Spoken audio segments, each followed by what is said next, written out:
Hey everybody, welcome back to another WV Guns and Goats video, and I've got my little Bergara B14 Stoke in 300 blackout right here. A light, compact rifle. However, you'll notice there's not a scope on here right now. I was looking for a light and compact scope for this rifle, and I tried out a 1 to 10 LPVO before. However, that scope had some issues and it didn't meet my expectations for the optic I wanted to put on this rifle. So I went looking for another scope and I reached out to Athlon Optics, and they were nice enough to send over their Argos BTR Gen 3 1 to 8 by 24 LPVO scope to us. And that's what we're going to take a look at in today's video. They also set a set of their rings, their precision machined rings, to mount it to this rifle.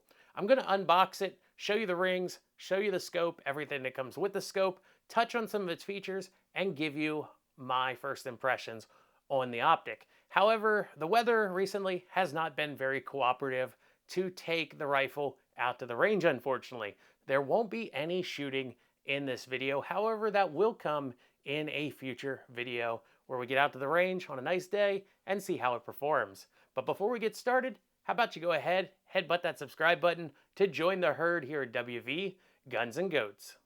Let's start by looking at the rings here first. These are their precision rings, 30 millimeter, medium height, and they are made in the USA.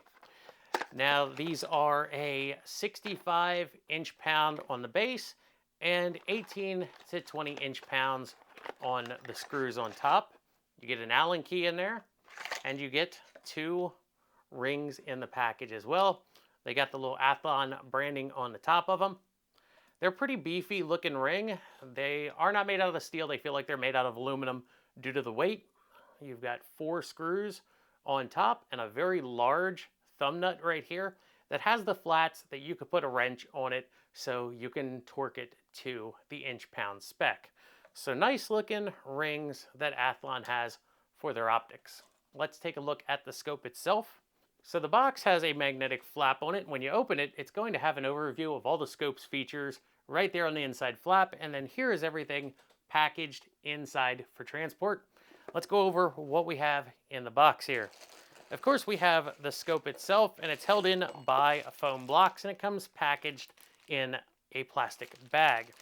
Now, inside of this box, you're going to find an aluminum sunscreen or sunshade. And then there is a microfiber cloth for cleaning the lenses, as well as a physical manual, which is really nice to have instead of just a card that gives you a website address. And that's everything that comes in the box with the scope.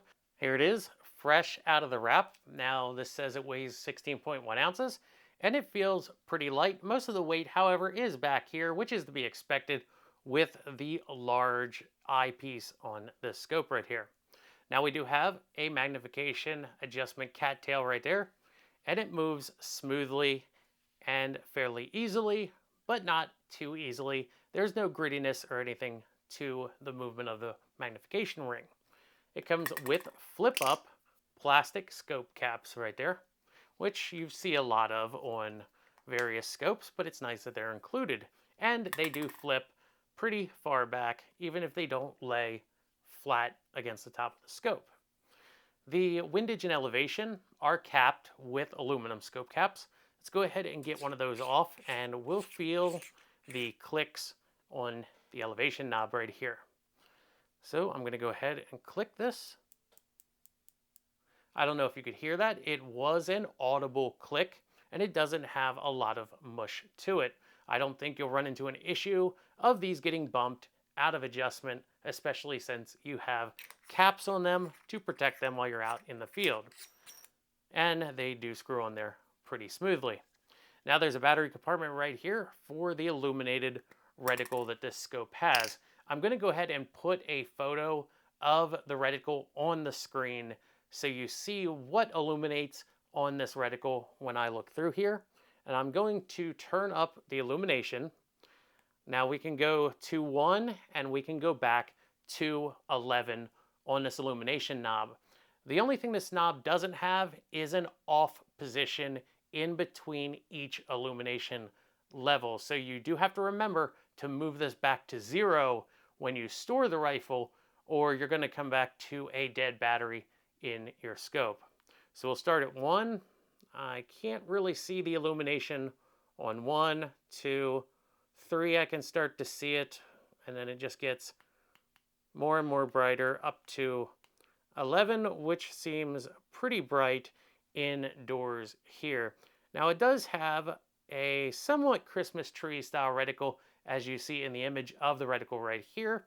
However, only the center drop of the reticle is illuminated, as well as a little bit of the left and right of the crosshair, and then a dome over top of the crosshair is also illuminated on the reticle in this scope here.